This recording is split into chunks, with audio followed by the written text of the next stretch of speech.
Hello, everyone, and welcome back to the show. This is Reservations, and I'm Jeremy Blair. And I'm Ray Wayland with a new haircut. Oh, yes, and I am wearing the same shirt as last week. Sorry, I'm laughing at that, but also laughing at my wife slowly walking to the sink to put something up and whispering, "I'm sorry." But for those of you watching, yes, I got a new haircut from last week. Yes. I brought the mullet back. To let you know time has passed. Yes. Yeah.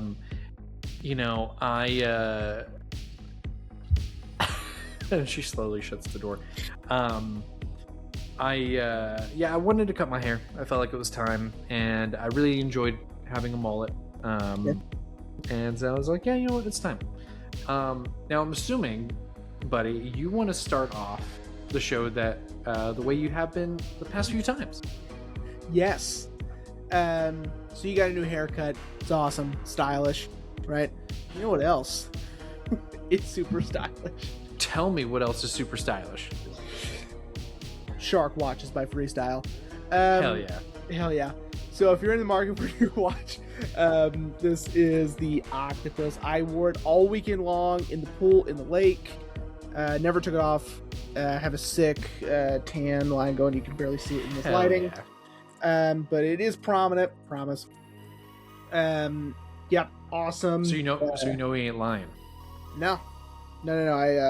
Haley's is way better. Her watch tan line is unreal, dude. Anyway,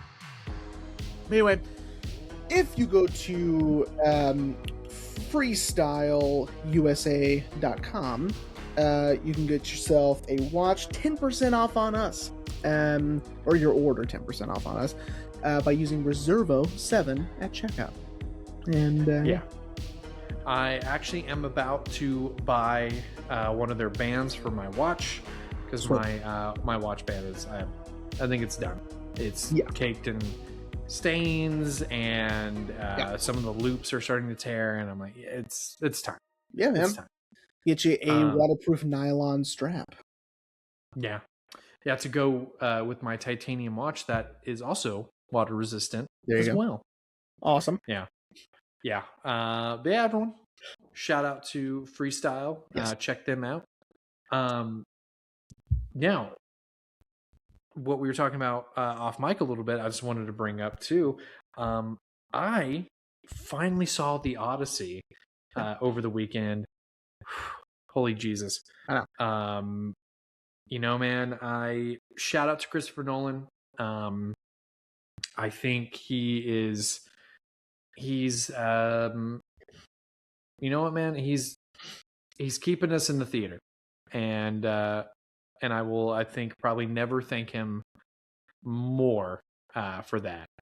So everyone, you should go check out the Odyssey, watch it in theater. Don't wait for it to come out on streaming or anything. Go watch it now. Also, I want to say, form your own opinion about the movie. Don't let others try to convince you otherwise. Don't let the online discourse about the movie. Go form your own opinion by watching the movie. I'm actually gonna disagree with you a little bit there. Not about the last one, but about seeing it in theater. Obviously, the theater experience is fantastic. I can't lie to you and say that it wasn't amazing in the theater. It was incredible, right? Yeah. But if you can't make it to the theater, it's okay. All right. Well, yes. Also, here's a pet peeve I have. Last week was gambling sites. This week, it's people who feel like they're better than me because they saw a movie on 70 millimeter or 35 millimeter, or like. I'm assuming, like, you were referencing Kale. No. Kale saw it. He said it was great. No. I don't. No, Kale. I'm so happy he saw it the way he saw it. He said it wasn't. It wasn't IMAX 70, so he still didn't get the full thing, right? But he said it was cool to hear the humming of the projector, which is really cool. Which is what we used to have. But really, it's like there is a, and I won't say his name, but there is a creator. I hate that term. He is a an interviewer. He is an analyst. He is he is extremely intelligent. Okay. I am a huge fan of this guy. The one thing I don't like about it is he'll mention seeing a movie in 70 millimeter or 35 millimeter, or going and seeing going out of your way to go see a movie in a specific format, even if it's a re-release or whatever. He makes it seem like that's the definitive way to watch the movie. And I am still of the mindset that any way you watch the movie is fine, as long as you are getting the experience of watching a movie, right? I think you're doing just fine. I get that it might be a more immersive experience, perhaps, going to a theater or seeing it in a larger format, but I don't think that's that doesn't make it better. It just makes it different. So, or if you distract easily, I guess, then go to the theater or whatever. But I don't like that. I don't like when people have the resources and the access to go see something and they're or see something in a specific way and say that it's better or definitive or the only way to see it. Fuck off. I don't like that, because some people don't have the time or the access or the resource, I would have to drive probably at the very least an hour to go see maybe the Odyssey in 70, maybe. Yeah. It'd probably be further. And I just don't have the lifestyle where I can just leave for an hour just to get there, So, I mean, it is what it is, but yeah, I mean, if you want to go see it in the theater, awesome. It's great. If you can't, that's fine. Because especially in physical media releases or in digital releases later on, they'll fix it to where you can see everything on your TV. So, yeah. Well, and I just wanted to piggyback real quick. What I mean by don't wait for streaming, I mean the people who specifically forego the movie-going experience to wait for streaming. That's what I meant. My bad. I know a few people who are like, yeah, I'll just wait till it's on streaming. Like, no, go to the movie now. If you can, then you can watch it. Go. Fine. If you can, go. Don't just not go because you'll wait for it on streaming. Obviously, yes, going. My mom does that. Obviously, yes, going to the movies now is unfortunately become a luxury. But perfect example, the local theaters here in Midland, they do $6 movie tickets on Tuesdays. Boom. Boom. Ashley and I got to see Obsession for $12. Amazing. Yeah. Unfortunately, we could only see the Odyssey on the weekend, so we did have to pay $37. Full price. Yeah, full price. Well, actually, it was still discounted. Synergy has a community VIP, which is if you live in the zip code of the theater, they'll discount it for you. Oh, nice. So we still got $5 off, but it was still $12 for one of us. Sure. But my point being, don't forego the movie going experience just because you can. I agree. Yeah. Yeah. One more thing I wanted to add before we jump into today's episode. Sure. Because I literally finished it while we were setting up. You're going to also. Yeah, I want to talk about it. Just real quick. Let's get a lot of these thoughts out. I finished a movie called Paradise Records literally as we were setting up. It was written and directed by an artist I really like. I think I mentioned him on the show. Some of you may know who it is. It was written and directed by Logic. It's his first movie. And I gotta say, it was fine. On the whole, it was fine. It was a movie. I highly doubt he's listening, but if he is, Logic, I'm not saying it was bad. It was just fine. It was definitely seemed very inspired by Kevin Smith's Clerks. I mean, Kevin Smith produced the film, and Jay and Silent Bob show up in the movie. So it definitely seemed like Logic's version of Clerks. But rather than a convenience store, it's a record store. My one issue, and I told you as I was literally finishing the movie, it's 20 minutes too long, exactly 20 minutes. It should be a cool hour and a half, and it's under 12, it's under 2 hours. And that's too long. That's too long. And this is another, like a lot of people, if you have seen it and you're like, oh no, it wasn't Clerks. There's literally a scene because Jay and Silent Bob are only in it for one scene. And that one scene in particular, he's shot in black and white. He walks out of the record store, it's in color, walks out, it's in black and white now. And then Jay and Silent Bob just appear, do their Jay and Silent Bob thing, and then the camera rotates around Logic and he goes, oh, hey, by the way, and they're gone. And then the film's back in color. Like, it's... Look, again, no offense, Logic, you got to make a movie. That's something that I know you and I, buddy, really want to do, is make a movie. And, obviously I can tell there's passion involved, but it's 20 minutes too long. Sure. And also all the self-referential references. Like, buddy, Logic, we know who you are, man. You don't have to keep reminding us who you are. For those of you who don't know what I mean all the references to all his albums, all the references to his book, his wife, his son, his dad, all make cameos. His character himself, he wrote to be biracial. Like, Logic, we know who you are, man. You don't have to remind us. But on the whole, it was fine. It was decent. If you want to check it out, sure, absolutely. It's, you can find it on Apple TV. But I just wanted to get some of those thoughts out. Sure. To say I finished a movie that does not pertain to anything involving the show. Right. Okay. But now to talk about a movie. Well, before we get into our movie, did you watch anything over the weekend? Besides starting Nirvana, the band, the show? Oh my God, it's incredible. Nirvana, not the movie. I started that today. Yeah. They put Nirvana, the band, the show, and Nirvana, the band, the show, the movie on Hulu and Disney Plus. I've been dying to see it, right? And I just never had access to see Nirvana, the band, the show. And then thank God for Neon. They picked up the show and the movie. And so the show is 10 years old. And it's hysterical. It is so funny.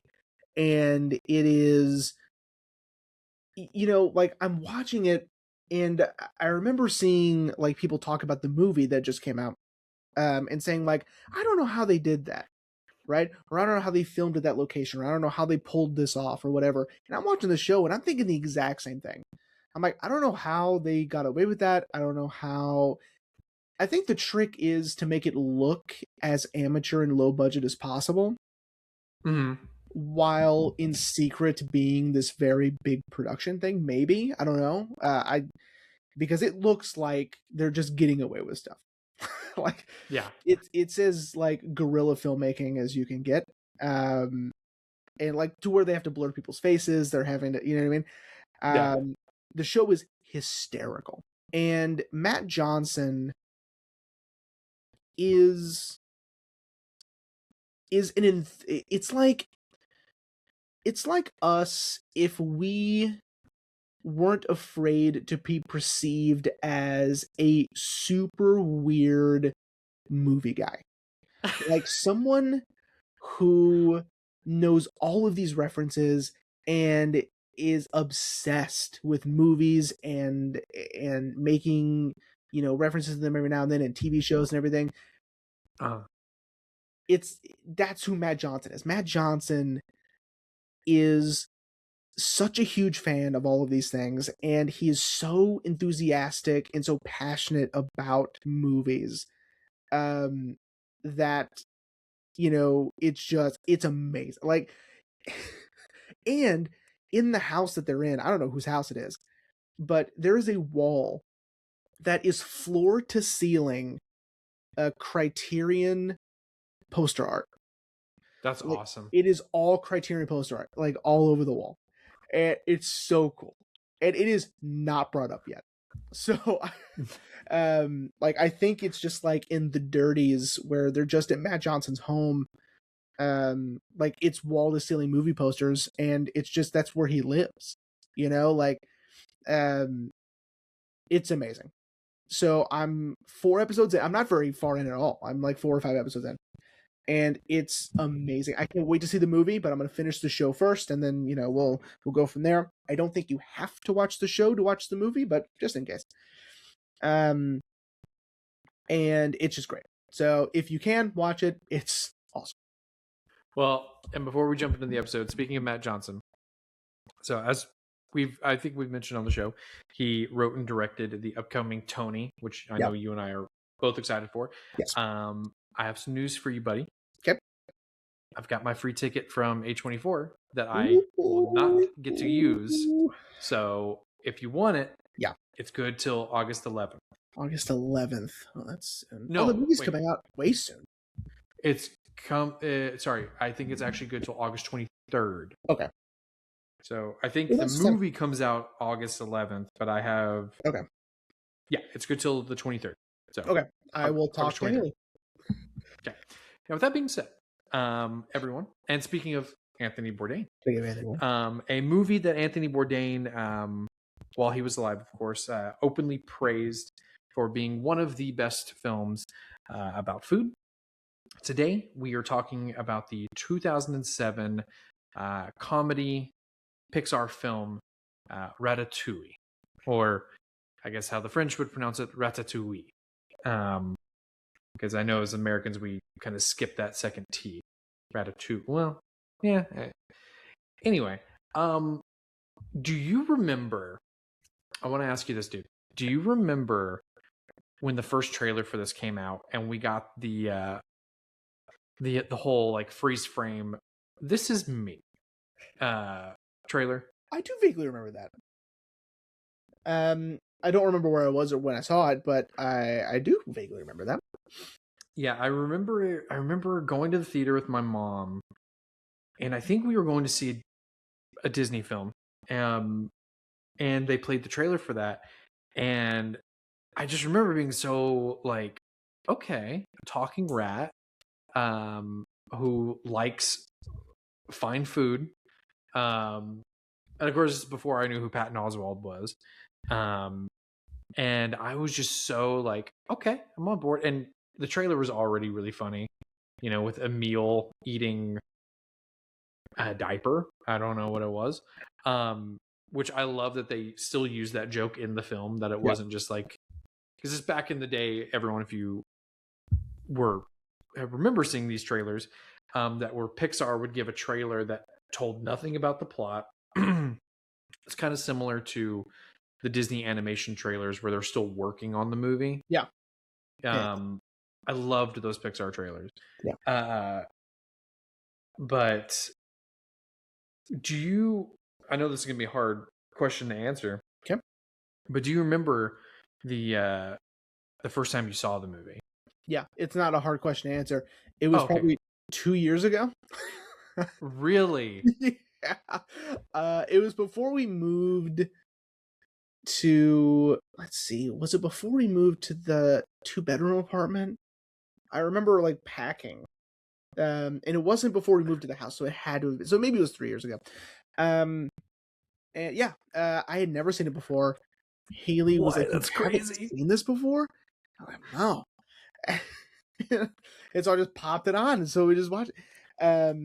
Because we didn't have Maya, so we could just like, it was amazing how much free time we had. And I just popped it on, and I was like, "Oh, this is great," Yeah. Really, I really enjoyed it. I will say that back then, so 2007, this movie's almost 20 years old. That's insane. I know. But I was very adamant about shedding my kid skin. I was trying to seem more mature, right? And so, like, I remember in 2006, like, And I remember the year because the date. You'll understand in a second. Okay. I was like, I really want to go see this movie, and I was too young to see it. And I was like, Mom, can we please go? Right? And so we went to go see The Omen, the remake, and it came out on June 6, 2006. I don't know. um, and then 2007, I went on a tear, dude. Like, that was when Superbad came out. I saw that with Dad. Dad and I went to go see the Halloween remake. So like the I was, Rob Zombie version. yeah, and so I was just like not interested, and I was like, cartoons, no way, lame. Uh, um, but yeah, and in your defense, I fully get that. I really do, because I was feeling the same way, particularly of the Disney Channel. A lot of the shows that we grew up on with the Disney Channel had been canceled. Even Stevens, Phil the Future, That's So Raven. I know, dude. I only have that in the dome because I recently just went through my watch list on Disney Plus. I was like, oh shit, I forgot about Phil of the Future. Nice. And I was feeling the same way. The Disney movies, however, I guess this is further proof that I had always been a Disney adult, even before that was a term. The movies I was still very much excited for. Sorry, got a beard hair in my mouth. I don't remember when I saw the movie. I think I did see it in theaters. I want to say I saw it with Mom. But I get where you're coming from, especially during that time in 2007 when we were about to get some of the movies that would kind of change film landscape forever. Of course, the introduction of the MCU and Nolan's Batman, and things were about to change forever. So I get where you're coming from, in terms of not feeling like this isn't a movie for me anymore, Mm-hmm. But I'm glad you watched it now, dude, because Yeah. the movie's rad. I think Pixar, I think, going back to our Toy Story episode earlier this season, I think Pixar was able to finally do what we talked about in that, which is tell a story. Sorry, this damn beard hair. That teaches a lesson, and there's not overtly a villain. I mean, I guess you could say Skinner, Ian Holmes' character, is the villain, but I would say he's just a selfish prick. He isn't really inherently evil, like in terms of like, to use another Disney film, one that I was actually talking about today, ironically enough, Dr. Facilier from The Princess and the Frog, who is overtly evil and trying to stop our heroes. Skinner, I wouldn't say is really evil. He's just selfish and just a prick. No, because and I appreciate in the movie where we're maybe 2/3 in and Skinner's gone. Linguini is given the restaurant. They're burning all of this merchandise that was being sold. It's sort of like, oh, okay, so he's foiled already. Yeah. We have other problems we need to solve, obviously, but in terms of like defeating the villain or whatever, it's a little over halfway, and we're like, oh, okay, well, that's over. Yeah. So I guess to just get this over and done with, everyone, Ratatouille, if you haven't seen the movie, is about a rat named Remy, voiced by the amazing Patton Oswalt, who just has a heightened smell and appreciates food like a human would. He is separated from his colony when he and his brother Emile accidentally get seen by the old lady in whose house they were living in. Winds up in Paris and winds up at a restaurant formerly owned by one of his favorite chefs, Gusteau. voiced by Brad Garrett, which makes me laugh harder than anything. Where he meets Linguini, soon to be revealed in the film as Gusteau's long lost son. And the two of them form a kinship when they learn that Remy can control Linguini to cook. Because a rat can't cook in a restaurant, but a human can. And he's able to pull Linguini's hair and control him to cook, and gains a lot of notoriety for the restaurant once again, and ultimately coming head to head with a food critic, Anton Ego, voiced by that's Peter O'Toole, isn't it? It is. Pretty sure it's it's Peter O'Toole. And ultimately they're able to, again I use in quotes, defeat Anton, more so rediscovering his love of food. And that's Ratatouille. I yada yada over a lot, but I mean, just like with, I would say, our Toy Story episode, the plot's really straightforward. I love a Pixar film that doesn't overcomplicate the plot. It's a rat who loves food and controls a human. There we go. No extra thing necessary. And you know what I find so interesting is that Brad Bird helped with the story. He not also wrote the script, but came up with the idea with, I think, two other people. Jan and Jim, they all came up with this idea, and I find it so interesting that they're like, yeah, a rat who really loves food, like, that would be really interesting to see. But I think it works, especially with the setting of Paris. I think lends itself so well to this idea of a rat who has essentially a taste for the finer things. Yeah. In a way, you know? Yeah. I appreciated how much care was put into what it is to work in a kitchen. That's number one. Mm-hmm. What it is to appreciate flavor, food, and just cooking in general, right?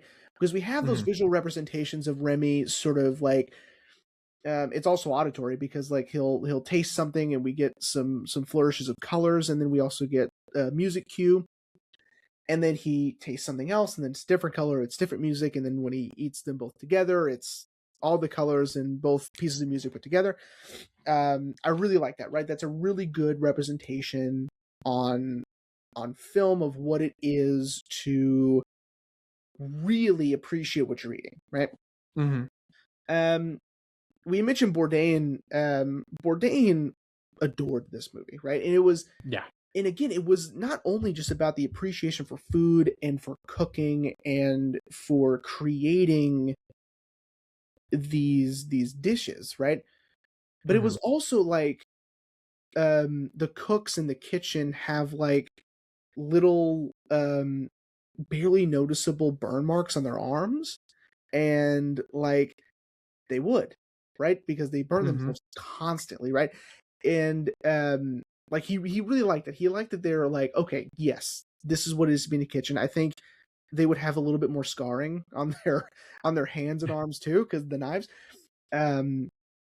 In the book Kitchen Confidential, which Bourdain wrote, he talks about working in a kitchen for the first time after he graduates from the Culinary Institute of America, or CIA. And he thinks he's such a big shot, right? Like he goes in there, he graduated from this Culinary Institute, like whatever, like he's the boss, right? He goes in the kitchen and he's worried about burning himself, and so he's like needing to grab something out of the oven, and one of the line cooks grabs it with his bare hands out of the oven and gently puts it on the counter, right? Oh shit. And it's like, oh, I have a lot to learn. He's like these guys are miles ahead of where I need to be, right? Yeah. And I like that this kitchen sort of has that, right? Like we have Remy talking to Gusteau about who is who in the kitchen, right? Mm-hmm. I think that gives context, but it also gives you sort of an appreciation of what goes on back there, right? It's not just, people cooking on their own. It's an ecosystem. It is a living, breathing entity, a kitchen, right? Everybody has their place, and if something goes wrong, or if someone's not in time with everyone else, then the dish is essentially ruined, right? Mm-hmm. And man, I love that, right? Yeah. This movie gets me fired up about cooking the same way that the show Hannibal does, in different. Okay, I'll need you to explain. Hannibal has such a finesse in a presentation when he cooks on the show. It doesn't matter what he's cooking, but when he does and what he cooks with, it's astounding, right? And it's very elegant, and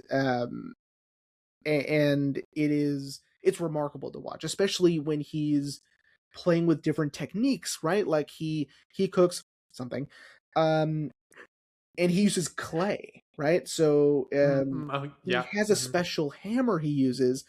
It's not even a hammer, really. It's more of like just a blunt tool, but it's silver. And he gently breaks up the clay to reveal the meat beneath. I mean, it's amazing, right? That's sort of what this is.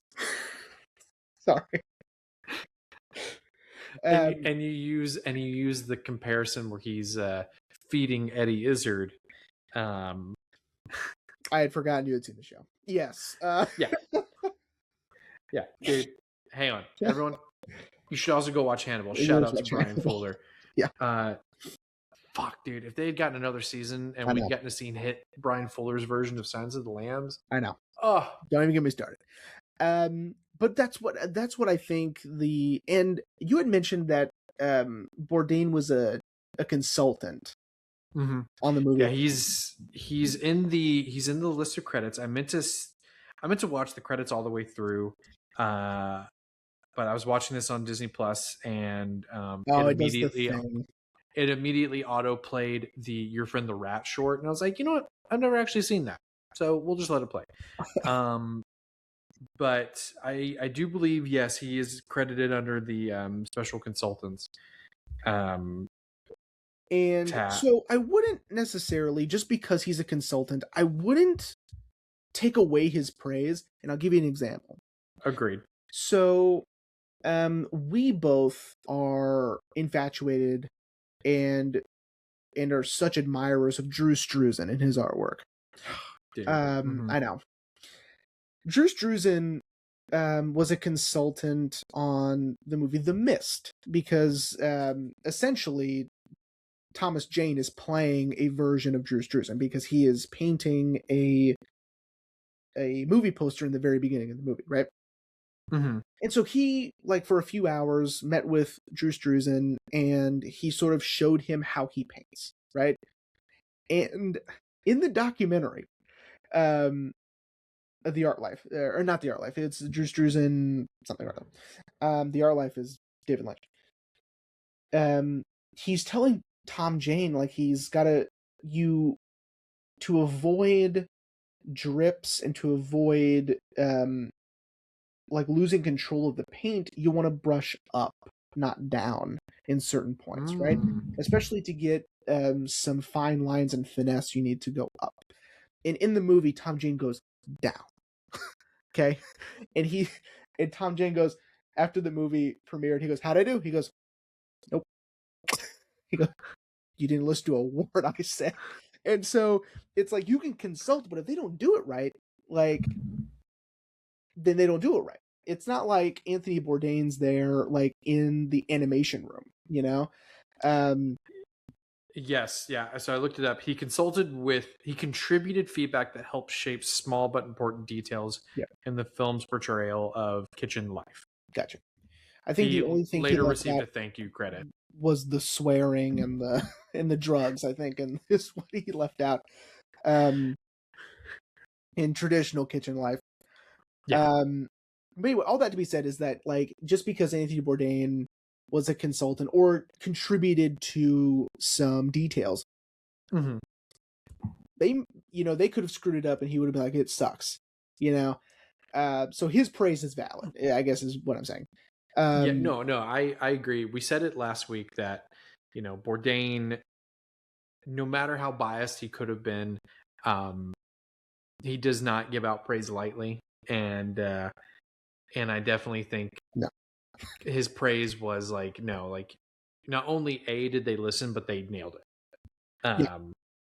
I think Yeah. that's to summarize his praise. And yeah, and I think, and I agree with you. I love watching watching everyone cook in this movie. Like, and I love that it's not just like a one-off kind of thing. Cooking, not just from Remy, is a central thing throughout the entire movie. We get to see Colette cook. We get to see the other people within the kitchen, getting to do what they're known for. And I love that it's not just, we're just seeing Remy cook. We get to see everyone cook. Yeah. And contribute to that ecosystem of the kitchen. Yeah. Right. Like, I don't know. I'm very appreciative of this movie that they show and take the time to show you how these things are done and why people are so passionate about it. Right. There was a time when, and it was probably around when this movie came out, where cooking became like a hot commodity in film, right?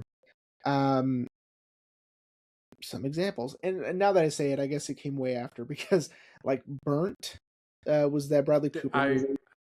I was hoping you'd bring up Burnt. Yeah. Mainly Chef. just because. Oh yeah, dude. Remember Chef? Boiling Point with Stephen Graham. That one's awesome. So like that's just a couple of examples, but you get what I'm saying. Like like the understanding in the public consciousness that working in a kitchen can be exciting, suspenseful, dramatic, right? I think that's what worked for The Bear in the first couple of seasons. Like that's what works is the passion, the attention to detail, the just the full realism of what it is to make food for other people. Yeah, I fully agree, man. Now I do want to touch on the the relationship between Linguini and Remy. Sure.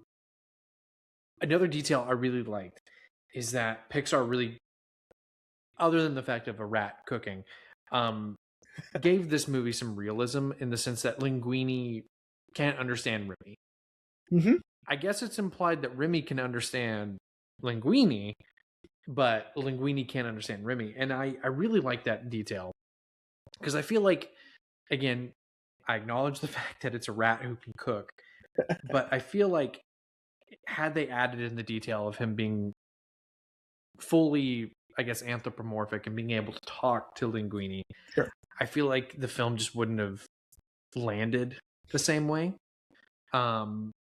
Maybe, I don't know, I could be wrong. No.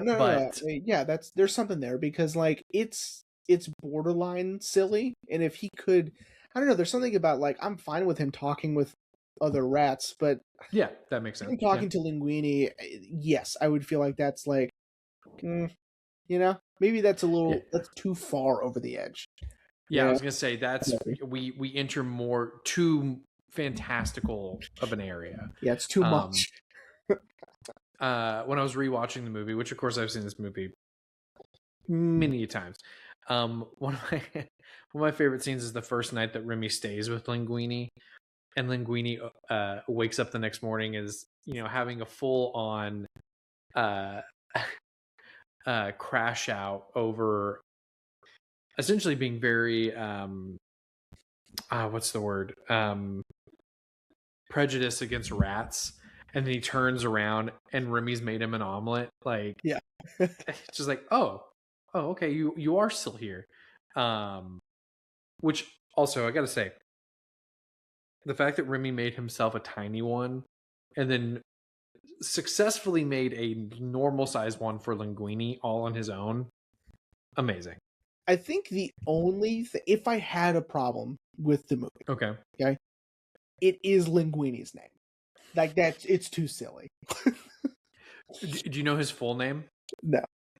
You're gonna lose your fucking mind. Okay. His full name is Alfredo Linguini. Nope. Shut it down. Although Alfredo is fine. Like, but Alfredo Linguini is insane. And I think the reason why they didn't go with Alfredo is because I guess they essentially made his character an American living in Paris. Yeah. So they're like, we'll just call him Linguini. Well, also, like, it is sort of interesting, and it's a fun fact that this is Disney's first illegitimate child. They. Oh yes, I was like, what do you mean?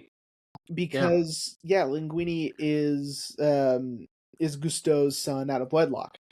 Like, Gusteau didn't even know. You know. Yeah. Or maybe he did know, because remember, well, that's right. That's he tells him, like, I'm a figment of your imagination. So if you didn't know, how would I know? That's a good point. Yeah, I'm breaking that logic, but yep, I want to believe he didn't know. Well, at least not until way later. Yeah, right. I forgot about that. I was like, what do you mean illegitimate child? I thought you were referring to the movie as a whole. Itself, no. Yeah, and then I was like, oh, that's right. Yeah, Linguini, our second main character. But yeah, I really love the relationship between them, especially the training montage of them, like, trying to figure out how this is going to work.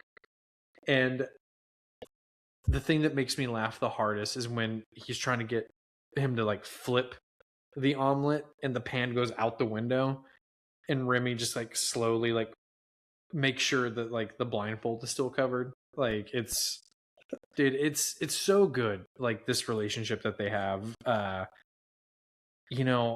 don't want to say it's like a pet and an owner relationship, almost like and I mean this in the literal sense, almost like a big brother, little brother kind of relationship. And I say, again, the literal sense as in Remy's small. Speaking of Remy, good. I've been replaying Kingdom Hearts. For those of you who don't know, it's a game that Disney has Disney characters in it, but also Square Enix characters if you're into Final Fantasy. Well, in Kingdom Hearts 3, Remy shows up. Fun. And what I love is they keep the detail that he cannot talk to humans, but he can understand them. And you can make dishes with him, and he controls Sora. And I was like, that's really cool. Cute. Although I have a problem with the fact that they just call him Tiny Chef in the game. Mm-hmm. But I'm like, his name's Remy though. But I'm like, but I get it in the context of the character. No one would know his name is Remy, right? Because the only other animal he talks to is Scrooge McDuck, and I'm like, ducks, rats, they're not the same. They don't talk to each other. They don't talk to each other. Yeah, but I'm just like, yeah, they'll be like, hey, Tiny Chef, and I'm like, his name's Remy though, dude. Like, come on. But again, I like the fact that even in a video game they kept the detail that he can't talk to humans. Now I also really love the relationship that Remy has with his dad. A very Pixar thing of, the child that has a problem with one of the parents, Sure. And who voices Remy's dad? It's Brian Dennehy. Dennehy? I don't know. I recognize him from where did I recognize him from? Uh, I don't remember, but yeah, there's that central sort of fractured dynamic between the two of them, um, where one of them doesn't, they don't understand each other. One of them thinks that their way of life is fine. The other one thinks it could change. Blah blah blah. It's one of those. Um, this movie has sort of not a central conflict, but like a few small ones, right? Mm-hmm. Because you have Remy and his dad. You have um, the restaurant and Skinner. You have Mm-hmm. the restaurant and Ego. Then you have Linguini and a Secret. You know, Mm-hmm. um, which by the way, um, the fact that he can't cook at all is is an interesting choice. I like that, like, he's not even remotely talented. Like, he can't do it at all. Um Yeah. and so Remy really is like the driving force of the food creativity. What I also like about the movie is that it not only highlights the relationship between the person who makes the food and the food, but the person who consumes the food and the food, right? And that's where Ego comes in. Mm-hmm. And by the way, Peter O'Toole, insane.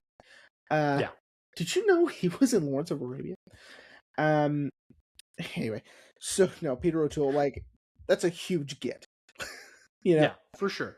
I mean, no offense to Janine Garofalo or Love Ian Janine Holm Garofalo. or Brad Garrett or Patton Oswalt, but yeah, fucking Peter O'Toole, I dude. know, it's insane. And what's funny is Ego doesn't have as much screen time, No, and his presence is so you feel it throughout the entire movie. Um, and then of course, I'm glad you're bringing that up with the person who consumes the food, because now we have the term the Ratatouille moment where Anton eats the ratatouille yeah. that Remy makes for him, and it brings him back to his childhood when his mom would make it for him. And well, it's not even in the presentation, or because it's in the presentation and the flashback is completely different. Like, it doesn't look like that, Right. right? It really is just like, it doesn't. In a way, I feel like it doesn't even have to be the same dish. It is, I guess, but it's really just takes him back to a moment of kindness and understanding and warmth and comfort, right? Mm-hmm. In a dish that is uncomplicated, like what's her face, Janine Garofalo, what's her name? Colette. Colette. Like Colette said, like, it's like a peasant dish, right? Like, it's not something overly complicated, or it doesn't have a lot of ingredients or a insane flavor profile.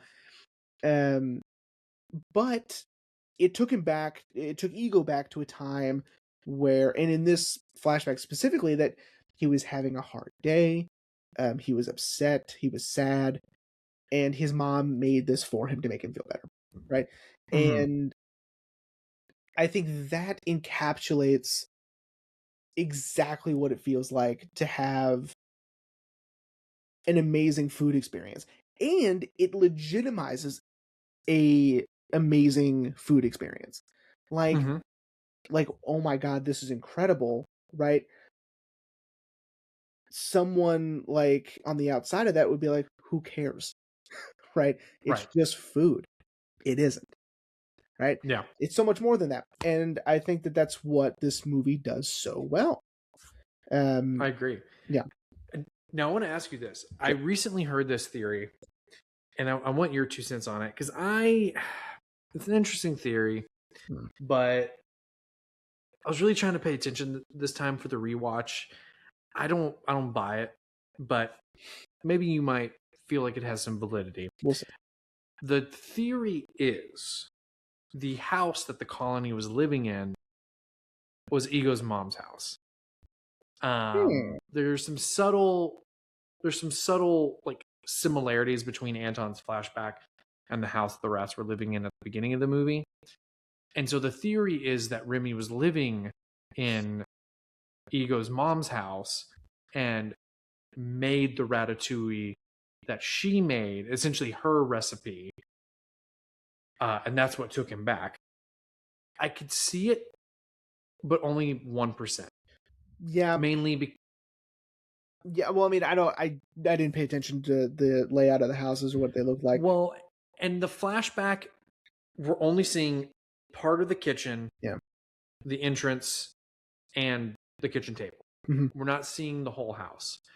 Like they said that like the doors are similar, but that doesn't hold enough weight for me. Okay, here is a fun pet peeve that I have. You know, I have a lot of these. Is I'm not sure if this movie needs that to be more enjoyable. You know? Like I agree. I know you do. And it's like what like I understand wanting to make a mediocre movie more enjoyable. You know? Uh-huh. Like, let's see if I can make like I want to like this. Like maybe I'm misunderstanding something, or maybe I'm supposed to read into this more, right? Or whatever. That would make Remy so old, you know? And rats don't live that long.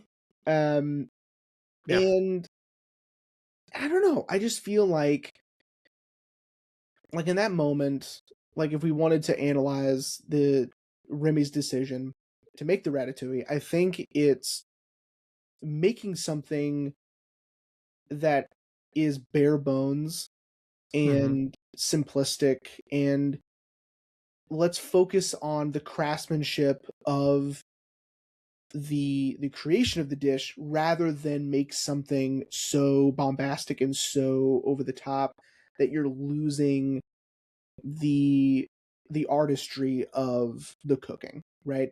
I think that's what it is really. And that's what his decision was. Like let's cut everything down. Let me just show you what something simple can be created by the talent that I have, right? Is my understanding. Like, there's something with people's obsession with wanting more depth or like more like I don't know. It's people's obsession with wanting to make things more complicated than what they are. Like they're unhappy with something that is relatively pretty straightforward. There must be something more complicated within the mix, and there isn't, and that's okay. You know, like Brad Pitt and Morgan Freeman aren't solving crimes in Gotham City in 7. I understand that. You know what I mean? I'm not an idiot. I think it's fun to think about, but I'm not stupid. You know? Yeah. Like Remy doesn't have to have such intimate knowledge of Ego's life to create something that he would enjoy. It's a coincidence for sure, but it is not. It's not that complicated. I agree. Yeah, I agree, man. You know, and I think the reason why so many people have these theories, specifically about Pixar films, I think it's because it's pretty much implied that Pixar films kind of occupy they're all interconnected in some form or fashion. Sure. I've never really believed that. I think the reason why people believe that is because they tease their next film within the film. Now of course, yes, they'll put subtle references like I don't know if you ever knew this, or maybe you did now. Do you remember the villain from The Incredibles, The Bon mime. Voyage? The mime. Yeah, He's in the background of the scene. yeah. See, but okay. Here's where we're okay. I agree with you because I think what people are doing is they're mistaking a reference for connection. They're mistaking a reference to world building, and that's like not what's happening. Like they're just like, "Hey, do you remember?" Or, "Hey, Yeah. if you pay attention, I threw something in there. Isn't that fun?" Yeah. Like Ratatouille does not take place in the same universe as The Incredibles. I just want to throw that out there. Like it's it's just because Brad Bird did both. You know? Yeah. And of course, everyone's biggest argument is like, well, the Pizza Planet truck shows up everywhere. The reference. It's like, well, yeah, it's a reference. But I think maybe that's why everyone wants to have these wild theories. And like, look, on the one hand, I could be like, it makes sense. But on the other hand, I fully agree with you. Remy knew, like, okay, we should make it uncomplicated. We should make it simple. That way we can really blow ego away. And yes, it's just coincidental that it reminded him of a time when his mother made him Ratatouille. Right. But no, all that to say is I really love and maybe I'm reading too much into it. I really love that they show that like you can have a healthy relationship with food, and I think so many people do have and I'm not trying to put anyone down or anything. I know I probably don't have the best relationship with food, but I think everyone has their struggles with food, but I love that they're shown like, hey, but sometimes you have really good memories with food. Because I never noticed it until I want to say about a couple of years ago. One of the times I just happened to rewatch the movie. They animate Ego's face to become much more warmer as he's enjoying the meal. You can actually see the color return to his face, and I really love that little detail. And of course the full 180 that he pulls at the end of the movie, which I was well, and scientifically speaking, like food can literally trigger memories. Like I mean it is like because your olfactory system is next to your limbic system, which stores your memories. And so that's why if you were to smell something that like you found in your parents' attic and it was something you used to have and you smelled it, boom, it's back, right? Because they're so close to each other in your brain. So I think that's also the power that food has as well, is that it really can take you anywhere in your memory that you want to go, if you do it right. And like just to cap the whole reference thing. Okay. Do you know who we have to blame for all of this? Tell me. Richard O'Brien. So we didn't mention it in our 300th and something episode. But the reason we have Easter eggs at all is because of Richard O'Brien and the Rocky Horror Picture Show. He literally hid Easter eggs on set, and you can see them when you watch the movie and sort of try to find them, like literal eggs. So I mean, that's what started all that. So, so yeah, I mean, Richard, you've both helped and hurt with Easter eggs and subtle reference to something else. It's funny when I was telling everyone at work that we were going to do that movie, I even brought that up. I was like, did you know that the reason why we have the term Easter egg in film is because of this movie? And people were like, what do you mean? I'm like, they actually had an Easter egg hunt on set. Yeah, it's all Richard O'Brien's It's all fault. Richard O'Brien's fault at the end of the day. Now, I wanted to talk about something that's film related to Ratatouille, Right. because I feel like we're getting close to the wrap up, and I just want to talk about this real quick.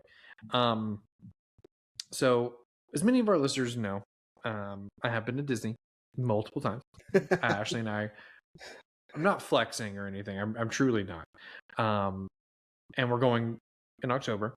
One of our favorite areas to go to when we go to Epcot is the Paris Pavilion because obviously, one, they have Ratatouille merch, but they have a ride called Remy's Ratatouille Adventure where as you're going through the queue, it's supposed to symbolize, because if you start looking around, you notice things are getting bigger. It's supposed to be like you are now shrunk down to the size of a rat. That's fun. And you get to go into the kitchen of Gusteau's. Now, I will say, I'm not trying to be that guy. It breaks the narrative of the film. But you get to go into Gusteau's, and like it's a trackless ride system, so the carts know where they're going, and it's a combination of screens and actual like sets that they built. So like there's a part where you get to go into the refrigerator, and they have all these giant sets that look like giant cans and sausages, and then you have the screen playing in front of you. It's super rad. Missed opportunity to have an actual Gusteau's restaurant, but at Disneyland Paris, I don't think it is exactly Gusteau's, but it is like Remy's restaurant, and everything looks like rat size. Like the tables look like thimbles and stuff like that. But I don't believe they have Ratatouille on the menu though. Which is a missed opportunity. But they also don't have Pizza Planet in the Toy Story area at Hollywood Studios. So seems like it's also a missed opportunity there. Yeah. I mean, they have Woody's Barbecue Roundup, which is really good, but I want Pizza Planet. Yeah, I understand. Now, I'd just like to bring that up also because Remy's Ratatouille Adventure, the ride, always has a long ass fucking wait. Like it's insane. If you don't get Lightning Lane tickets for it immediately, you'll never get to ride it. It's the standby line will eventually get up to like 4 hours, and it's whoa. Yeah, dude. Everyone wants to ride that ride. That's crazy. That's half your day. I think it's because specifically where that area is, they made it a little bit more Ratatouille-esque. So like there's a shop window that sells Anton Ego like olive oil, and it has like his face on it. The fountain has rats like popping champagne bottles. It's really cool. It has to be. Yeah. One of these days I'll take you, Haley, and Maya. Yeah. And then you can say definitively that I gave you the best vacation ever. No, sure. With that being said, buddy, are you ready to wrap up? I am. This movie's great, obviously. Yeah. It's a great highlight for love and passion for food, but love and passion for really anything.